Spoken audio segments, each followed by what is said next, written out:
Hi, welcome to a new video dedicated to the new FPV goggle from Eachine.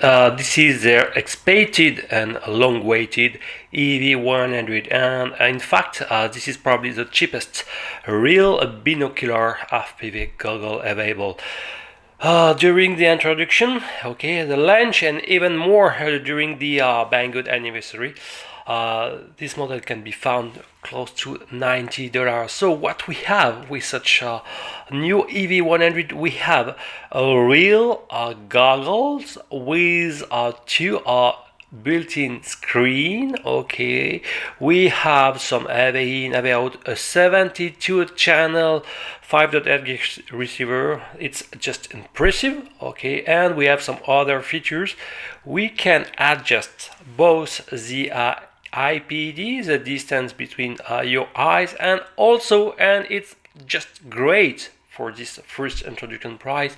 You can set the distance to correct your I will say your vision independently for each eye. So if you have some myopia or some hypermetropia, you can adjust individually, and it's just great, especially for old eyes like starts to be like mine. So let's discover this bundle. A word, I've got a pre-release version, but they sent me this box by the slow boat. So finally, there are already in YouTube a lot of review of this model. With the final release, I will try to highlight the main and minor difference between both pre-release and the release. Let's open the box. So I have a no mark box, and with the final we have the photos as well, but it's almost the same packaging. So here is our first piece of cleaning tissue and the instruction manual, and this one is printing. You will see so tiny, so it's a good exercise already for small eyes. It's so tiny printed, so I'm not sure that the final version will be printed more larger, but I would say the more important is the list of the 72 channel. I will resume almost all 5 GHz frequencies separated by at least something about 10 MHz. Some stuff is supported, so it's great. We have the information, the main characteristic here. So the trick to offer such cheap goggles is clear, is to make some sacrifice about the screen, and I will say that the field of view is only about 28 degrees in diagonal. So in the FPV goggle, the more expensive part are this built-in screen, because there are not a lot of manufacturers who can produce such tiny with such resolution. So no secret, they reduce the screen, and this is the main, I would say, minor point of this model. Anyway, we have 28 degrees of field of view, in diagonal. The resolution can be displayed is a 720p by 540. So it means that for a D1 pale resolution, which is 720p by 576, we have a small lose, between 576 to 540, almost not loose, but a little one. So of course we will check if more there will be some cropping introduced by the receiver and the display part. So we have the main characteristics, and for example we have the pin out of the AV in or AV out cable. So from the main plastic connector we have ground, video, audio, left and right. Very important if you want to connect to a DVR or some stuff. There will be a specific module. I will review soon because they already start to send me, but maybe on the slow boats. But there will be a specific DVR module associated with the EV100. Here is the goggles. So I will display infrared, but first contact, super light. That's great.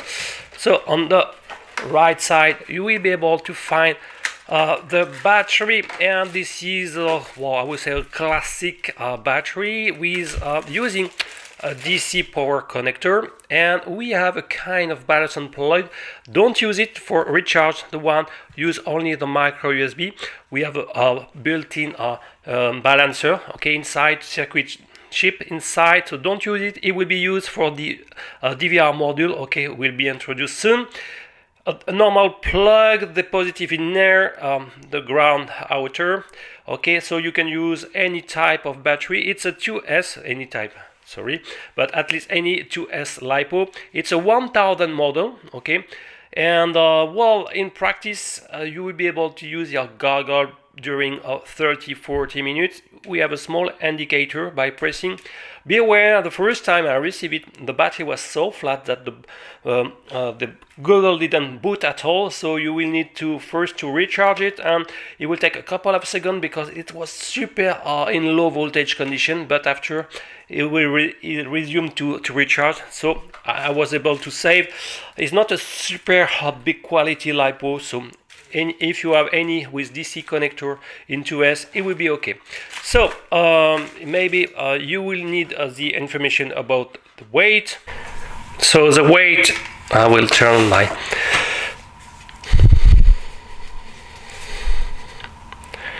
okay, we have a battery about 60 grams, 56.8 to be more precise. The goggle I can give already a start to give some partial weighting. So without antenna and battery is weighting 153, is super light. Okay, we compare with my Homeway in few instance. So is my daily FPV goggles. Okay, I really like them. Like the Skyzone, but I prefer slightly to use the Homeway because there is a slightly better DVR. Okay, but with the Skyzone, they are pretty close. So okay, let's continue the unboxing. We have a rubber strap, okay, to attach more your battery if you prefer to linear antenna, and a USB cable to micro USB. First to recharge your battery to your PC, and it can be used for a firmware upgrade of your goggles. So let's continue and focus a little bit more on the goggle. We have on the top side two SMA connector, yes, if I'm not wrong, and we have two bottom. This you front and backward, so they are used to, if short pressed, to cycle between the 8 frequency inside the current synthetic band. So we have a lot of bands, so I hope you will be able to try to make a focus. Not sure I manage to. Okay, yes, maybe a little bit better. So look at the number of bands supported. Oh, let's try to make a focus now. No, I don't want a little bit better. So we have a lot of bands. I don't many, close to 8, some stuff like this. So it's a super great. So and to select the selected band, you have to long press the front or rear button. Is the same. And wow, just great. And you will see printed on the top left, okay, the current selected band as well as the real frequency expressed in megahertz. If you long press the both simultaneously, okay, then just press, you can turn on or off the OSD display. One remark with the final release, not only the video frequency is displayed, but also the battery status on the top right. This is one of the difference with the pre-release and the final release. So you understood that the final release is a little bit better. So here we have a joystick button where in the front and backward you can adjust the brightness and whatever the pre-release on the final release. You don't have any OSD and feedback on the screen about the current brightness values, okay, or the contrast. So brightness for up and down, contrast left and right. So you just hear some beep, okay, and I can make a small demonstration. I will boop, okay, just hear some beep, and they are different between the contrast and the brightness. Okay, this beep for the brightness, and left and right, a little bit shorter.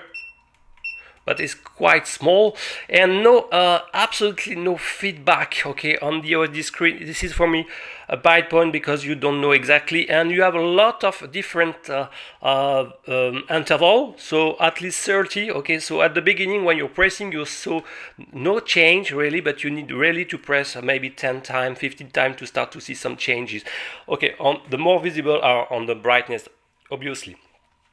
Let's continue. So as you can see, I'll plug the battery on the DC port on the right side, and here we have a jack with a 3.5mm format, where you will be able to plug for example, by default it's the AV out, so we have the pine out, we need a 4-pad jack, okay, and there will be a specific DVR, okay. So by default, when the RF module is turned on by default, this is an output, and this is the AV out, where you can plug a second FPV monitor, another goggles, or I would say, I think it will be the case for everyone, a DVR.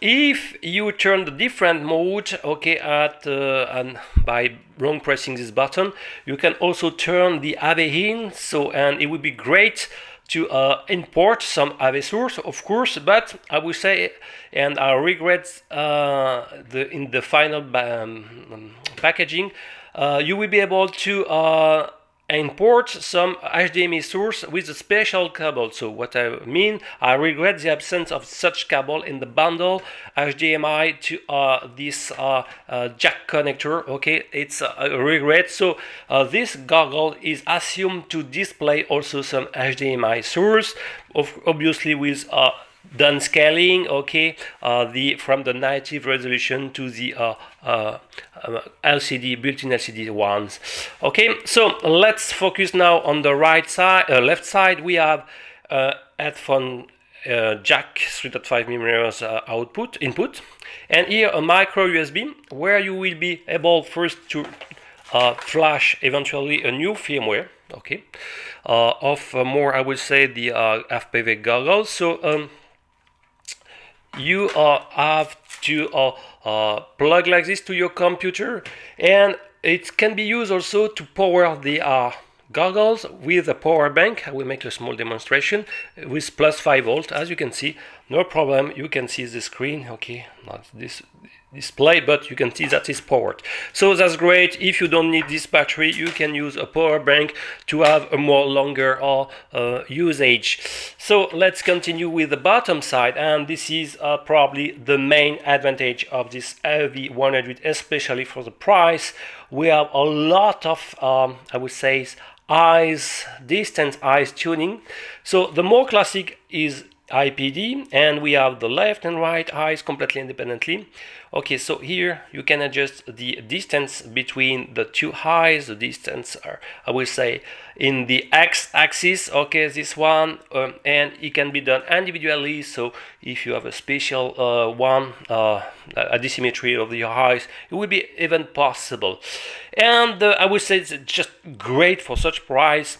At the beginning, the first try I test them, it's tiny and blurry, and until I discover these two buttons here, and this one will adjust, I hope you will be able to see, will adjust the distance in the y-axis. So I will try to see if you can see that. Look that, they are moving a little bit, okay, and let's try to see if it's possible. Yes, look that, I'm pressing this wheel. You have to, and you can adjust everything individually, and it's just great. So individually, if you have a small myopia or hypermetropia, you can adjust everything, and after 2 seconds of tuning, the image was crisp and clear, and it was just great. So let's talk about the quality of the built-in screen. And well, I was surprised for such price that the quality of the screen, the image, the color rendition is good, not the best one, okay, to be honest. And if I can compare to the Aomwe, this one is better in contrast, in the black, the intensity of the black, in the color rendition, so they are far superior, okay, to be honest. But this one is pretty good, okay. Really, I was impressed for such price to have such quality of the screen. I will try to focus and to show you with a real condition, okay, with a small quadcopter later. So for us, just a very good point, and the possibility to set individually all tuning, etc. That's great. So let's continue, and here we have a small button is to turn on or off the fan. With the final release you will see printed on off, that's all, okay. So only the main difference. Oh, let's talk about the facial interface, and here we have a large piece of foam, okay, and I will say it's too wide because when you will apply to your face, part of your lateral side will be blocked by this sponge. So I will give some dimension, okay, and it's something about 18, and you can either completely remove it because you have some velcro band, okay. You can even detach completely the mask, okay. So as you can see completely, and the distance also, I regret that it's a little bit small for face, so we have something about, look, I will check just the inner dimension, okay. We have something about 10 something, okay. So definitively it's not wide, and we need at least to cut a part of the foam to enlarge the lateral view. But compared to the what we can do without any sponge, we have something about much more larger. We have something about 14, some stuff like this, okay, close to 14, okay, close to 14 centimeters. So the facial mask is reducing a lot the field, while the lateral field of view is strongly advised to cut, I would say, at least half of the sponge. But look that the fan is propulsing the air here, okay, and will be collected by this kind of tube duct system to be spread on each eyes to remove the fog. That's great for such price, and it's super easy to insert or remove the mask, just clips, okay, and clips it. So it's great, and I will install the antennas. So basic linear antenna, of course you will install your own with much better efficiency. About the RF sensitivity of this EV100, are known to be minus 93 dB, and we have two antennas, but we don't have two receiver inside. So, well, can we call that diversity? Well, it depends. In fact, it's not a clear answer. What is a diversity system? It's a system with two receivers, but the two receivers can be installed on the same chip, no problem, no small chip. And and at least we have two receivers, and another electronic circuit stage will take the in real time the max output in terms of RSSI to offer, of course, the best signal to the multi-screen. Here we have one unique receiver installed here. Well, you have a cable here and also a connection here. So can we call it a diversity? Probably not, because we have only one RF chip. So it means that I don't know if it's possible or not, but the best signal, I don't know if in terms of I would say coherence, signal coherence, because they can have some in high frequency signal, they can have some interferences. So I don't know if they take a special attention to that, because when you collect two signal in HF, you can destroy more the signal than to amplify it. So I don't know if they did something special, but we don't have two receiver, but only one, but it's collecting the two signals. So maybe only one is used, okay, but I try to remove one antenna and the other one. I still receiving the signal, so it's not a clear answer with this model, but for sure is not a real official diversity system. It's probably better than one unique, okay, if they especially try to not to not have some destructive signal when they collect both, but we cannot call it a real diversity system. So minus 93 dBm is not bad, okay, not 1 Mach the burst, because here with Armway we have -95. Okay, 2 dB is almost nothing. Okay, no, don't forget that it's a power, so you have to take it just if you take a 10 power, 2 dB divided by 10, you will have the real improvement, so it's not a lot. Okay, and what I like is the weight, super light. Okay, so how to attach the battery? Where is the battery? Somewhere. Okay, here you need to clips like this. Okay, more with the battery indication like this. Okay, and just no problem to wear it, and let's give the final weight. And I will try after to make a small. Okay, so we are. The battery is not fully installed, so the measure is what. Okay, I will probably remove it because it's not super. So we have something close to 225 grams. Okay, so which is pretty light compared to the Armway. I've got also something about 1000 2S LiPo, but we have close. Oh, not so well. Something more, something 60 gram, okay, 40-50 gram more ever. It's not so much. Okay, so let's have a small look about the built-in screen. And as I said in my introduction, the price to have such cheap price FPV goggle is to have some built-in screen with super reduced field of view. And the main question is, if with such narrow field of view, is it preferable to have an FPV mask or to use real goggles? Generally, I prefer to fly with real FPV goggles with binocular one, because I feel more confident, and because in general you can tune the field of view, the IPD, and eventually for each eyes. And now I start to have some little problem with the vision. It's much more comfortable than the mask, where you cannot do such much adjustment. So here we have a trade-off. Okay, we have on the border, we are on the limit. We have a choice to do if it's better to take an FPV mask or more this one. So first I want to show you an image what the rendition can be. It will be hard. I will try to make a focus on.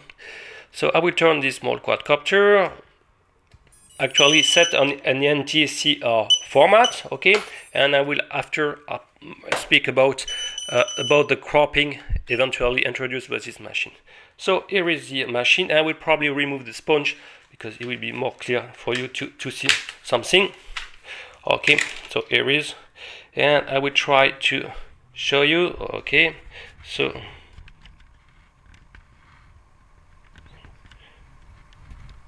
okay, not super precise, but what we can see some OSD information display. Okay, very large in green, and with the final release on the top right you will see also battery indication status. Look the size of the OSD information, but the image quality, okay, is super great. Okay, I'm not in focus. Okay, not don't have any. Please. Oh, okay, a little bit better. So as you can see, well, it's not super clear. We have the circular effect of the bound. Okay, but we can, oh yes, at least we can see partial. So the field of view and the image quality is great, but you can see some interference lines, so probably coming from this duped antenna, but I also observed some strange behavior sometimes. Okay, but you can see, and sometimes you can see the signal disappear like a small momentary black screen. Okay, so I don't know. And the more important, I would say that I will try. I've got some basic OSD information displayed, and I will say that for both NTSC and PAL format, okay, I will start with the NTSC, there are some cropping. Okay, so now I'm overlaying what Betafly can necessarily display, and I will say that none of my FPV receiver is able to display such kind of OSD information spread on the foreborder. So we have the theoretical one, but also manage to find what we can, the maximum bound. Okay, I found the bound of where you can install some OSD information, and you will see there are some lost in both NTSC, okay, and pair formats. So that's a drawback. And look, the size of the green letters, this is the OSD of the FPV goggle, versus the size of the here it's an F3 omniboard. Okay, so the green letters seems huge versus the OSD, and with such small narrow field of view, the interest to be displayed some OSD information can be raised, because it's so tiny that sometimes we cannot raise. And for FPV flying, okay, with such narrow field of view, it can be a little bit dangerous, because you cannot see all the small details, some branch and some stuff like this. So really the equation mask or this kind of very small field of view can be raised. And okay, so I will say, after probably my conclusion, that if you really need some FPV goggle and you need to fly, especially in super acro style, with super in close to the trees and stuff like this, it could be really problematic to have to fly with such FPV goggle. So I will start now to resume, and also I want to speak about the pale format, because okay, I will also overlay the native Betafly pale layout in theory you can obtain, and the one I measure with where the information start to be spread. So each time I install some information in the four corners, so you can see you are losing something about 15-20% of the surface. And since you have already a very narrow field of view, it's really a bad point. And in fact, this FPV goggle, for example, are cropping more information than the Omway. The Omway are almost perfect, the Skyzone also.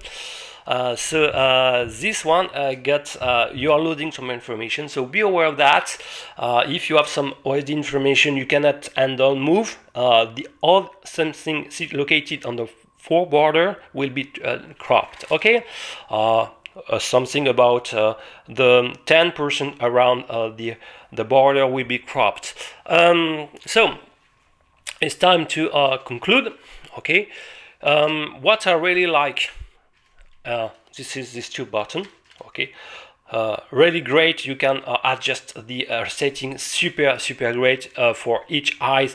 See, if you start to have some problem with vision, it's great. We have a fan and is working fan, and I forgot to mention is almost you cannot almost hear it. It's so light in terms of volume. That's great. We have some micro USB for flash new firmware. We have some headphone. We have some AV in, AV out. So we will be able to plug the dedicated DVR modules. That's great. We have 72 channels. That's great. Okay. What we have? We have some relatively good quality built-in screen. Okay, so it's not as good as the Armway or the Skyzone, but for example, I had some Boscam, and they are even better than the Boscam. So really I like them.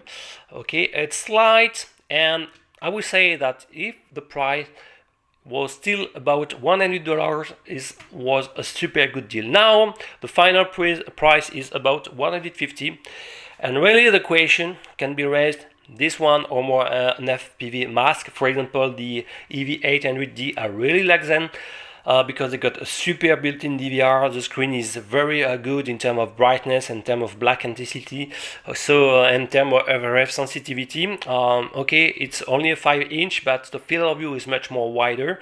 So I will say, if you really have some problem with you need to wear some correction glasses, go more for this EV100. You will solve all your problem with them, and it's great. If you want absolutely wider field of view because you want to fly close to trees and branch, and it can be problematic, not sure the EV100 will be a very good choice for you. Okay, so I will end this first videos. I will try also, and I forgot to mention, I will add some DVR footage. And In terms of RF sensitivity, it's good. You can cross, of course, with the built-in antenna is not fantastic, but it's not so bad. I've forgot to mention a very important point for the AV out. I recorded some footage and I observed that the video was more dark. Okay, so it seemed that it's a problem from the pre-release version. Okay, I use this. Where is this box? This is the black box D1M DVR recently review, and it was much more darker.